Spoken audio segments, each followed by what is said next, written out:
Hi dears, assalamu alaikum. Welcome to Ask Tamil. நான் உங்க sairashiq. இன்னைக்கு நம்ம நாட்பட்ட சளி, நெஞ்சு சளி, தொண்டை சளி எல்லாம் கரைச்சு வெளியில கொண்டு வர மாதிரி ஒரு சூப்பரான மூலிகை கஷாயம் தான் பார்க்க போறோம்.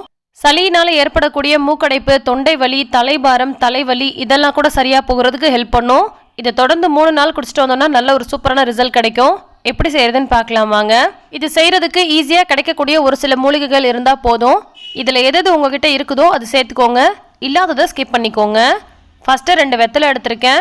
அதுக்கப்புறமா ஒரு கைப்பிடி அளவுக்கு தூதுவளை இலை எடுத்திருக்கேன். தூதுவளை வந்து பார்த்திங்கன்னா அந்த காம்புகளோடு சேர்த்து போட்டுக்கலாம். அதே மாதிரி கற்பூரவள்ளி, அடுத்தது கருந்துளசி அல்லது உங்களுக்கு என்ன மாதிரியான துளசி கிடைக்குதோ அதை எடுத்துக்கோங்க. நார்மலாக மற்ற எல்லா துளசிகளை விட கருந்துளசியில் நிறைய மருத்துவ குணங்கள் இருக்குது. ஸோ கருந்துளசி கிடைச்சா எடுத்துக்கோங்க, இல்லைன்னா மற்ற எந்த துளசி வேணால் நீங்கள் எடுத்துக்கலாம். கஷாயம் போடுறதுக்கு ஒரு பாத்திரம் அடுப்பில் வச்சுருக்கேன். இதில் நம்ம எடுத்து வச்சிருக்க 2 வெத்தலைகளை நல்லா பொடி பொடியாக கட் பண்ணி சேர்த்துக்கலாம். அப்படி இல்லைன்னா உரலில் இடித்து விட்டு சேர்த்துக்கலாம்.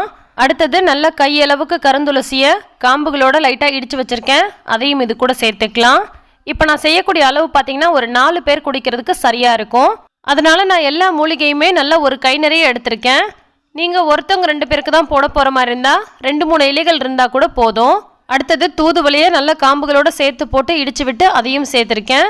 கூடவே ஒரு கை நிறைய கற்பூரவள்ளி இலைகள் எடுத்து அதையும் இந்த மாதிரி உரலில் நசுக்கி விட்டு சேர்த்துக்கலாம். இது ஒவ்வொரு மூலிகையுமே தனித்தனியாக இடித்து விட்டு சேர்த்துக்கோங்க. ஒட்டு மொத்தமாக சேர்த்து இடிக்கும் பொழுது ஒரு சிலது சீக்கிரமாகவே நசுங்கிடும், ஒரு சிலது காம்புகளோடு போட்டிருக்கோம் இல்லையா, அதனால சீக்கிரத்தில் நசுங்காது. அதனால தனித்தனியாக இடித்து விட்டு சேர்த்துக்கோங்க.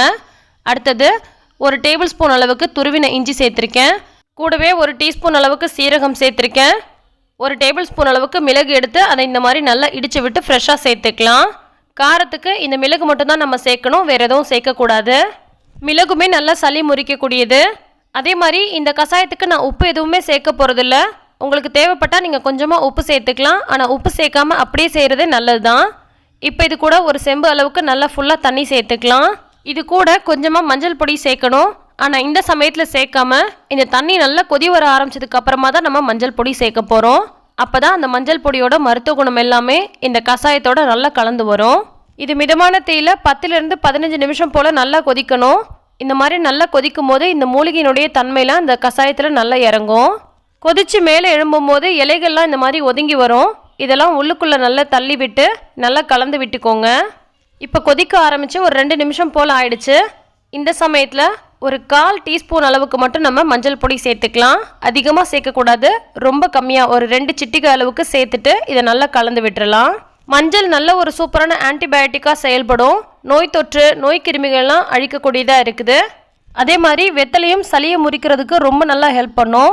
தொண்டையில் இருக்கக்கூடிய அந்த கோலை கட்டிக்கிட்டு இருக்குன்னு சொல்லுவாங்க இல்லையா, தொண்டையில் எப்போதுமே சளி வந்து ஒரு மாதிரி கட்டிக்கிட்டு இருக்க மாதிரி இருக்கும். அந்த மாதிரி இருக்கக்கூடிய சளியை வந்து கரைச்சி வெளியே கொண்டு வரதுக்கு வெத்தலை ரொம்ப சூப்பராக ஹெல்ப் பண்ணுது. அதே மாதிரியே கற்பூரவள்ளி சளியினால் ஏற்படக்கூடிய இருமல், மூக்கடைப்பெல்லாம் சரி பண்ணக்கூடியதாக இருக்குது. நெஞ்சு சளியை கரைச்சி வெளியே கொண்டு வரதுக்கு ஹெல்ப் பண்ணுது. அதே மாதிரி தூதுவளை மூக்கில் நீர் வடிகிறத ஸ்டாப் பண்ணுறதுக்கும் சளியினால் ஏற்படக்கூடிய தலைவலி, தலைபாரத்தை சரி பண்ணுறதுக்கும் ஹெல்ப் பண்ணுது. ஸோ சளியை போக்கக்கூடிய எல்லா விதமான மூலிகையும் வச்சு தான் இன்றைக்கி நம்ம இந்த கஷாயம் ரெடி பண்ணியிருக்கோம். ஸோ சளி, இருமல், காய்ச்சலுக்கு மருந்து மாத்திரை எடுத்துக்கும் போது இதையும் நீங்கள் ஒரு தொடர்ந்து 3 நாள் குடிச்சிட்டு வாங்க, ரொம்ப சூப்பரான ஒரு க்யூர் கிடைக்கும். சளி, இருமல், காய்ச்சல், தலைவலி, தலைபாரத்தை சரி பண்ணக்கூடிய இந்த மூலிகை கஷாயத்தை நீங்களும் ட்ரை பண்ணிவிட்டு எப்படி வந்துச்சுன்னு கீழே கமெண்ட் பண்ணுங்கள்.